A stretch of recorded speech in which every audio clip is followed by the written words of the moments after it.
So the next movement we're going through today is the deadlift. Arguably one of the most important or the most used exercises in the gym.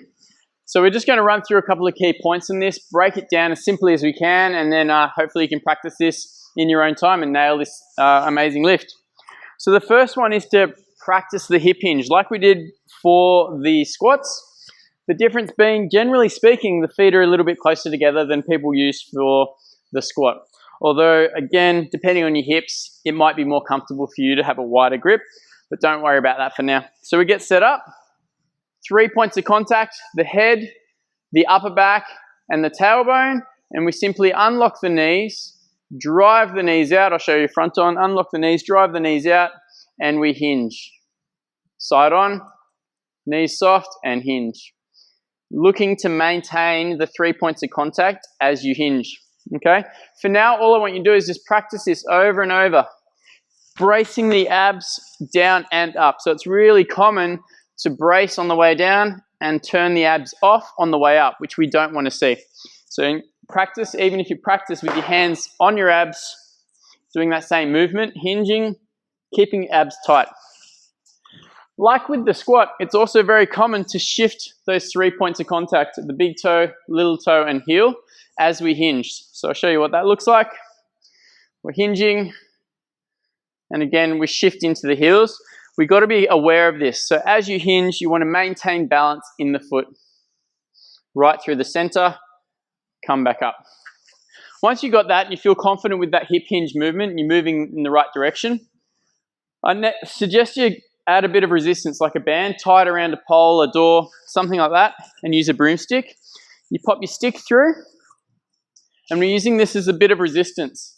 So the reason why we do this is just like with the squat, to create some upper body tension in the body, which often is forgotten about during a deadlift. So we grab this, step away from your band, create a little bit of a tension. We go shoulders back and set. Same principle, we go unlock the knees and we hinge. Keeping the broomstick or bar really close to your body without shifting the weight from the heel or the toe and reversing that motion. The bar never leaves the body.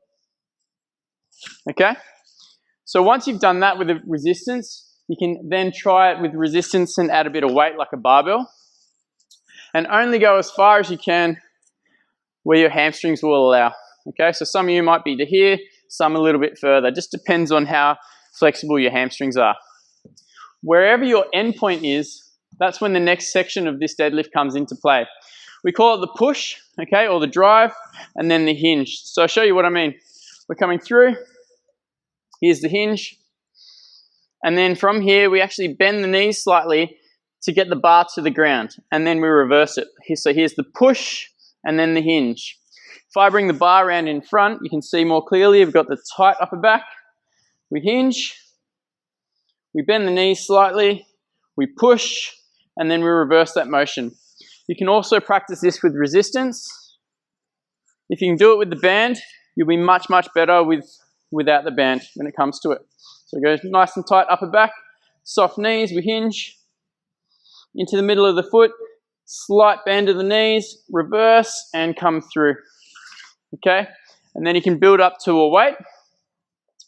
Then when you're adding a weight, so I'll just set that up. 1 second.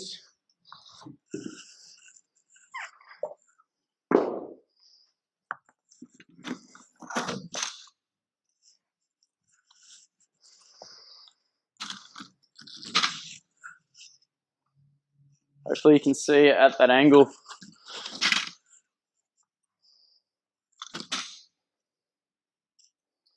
When you come up to the bar, it's important you prepare your body before you lift the weight that's on the ground. So the setup, I like to set up, leaving yourself a couple of centimeters, maybe an inch or two away from the bar.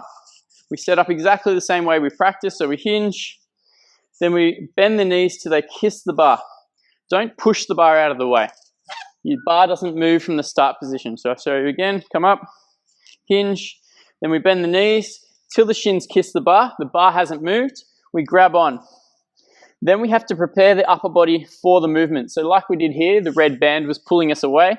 Pretend like that band's still going to pull the bar that way. So you've got to fight against it, pulling into your body. Then lift your chest up and away from the bar. So you're trying to lift this up. So pull it in first, then up. Then you're ready to drive with your legs and hinge. We reverse, hinge, and bend. Drive. And then you flow it all into one motion. Try and just kiss the bar to the ground rather than smashing it down or losing control. Because typically at the bottom portion, is where you lose tension. So practice that, guys, and see how you go.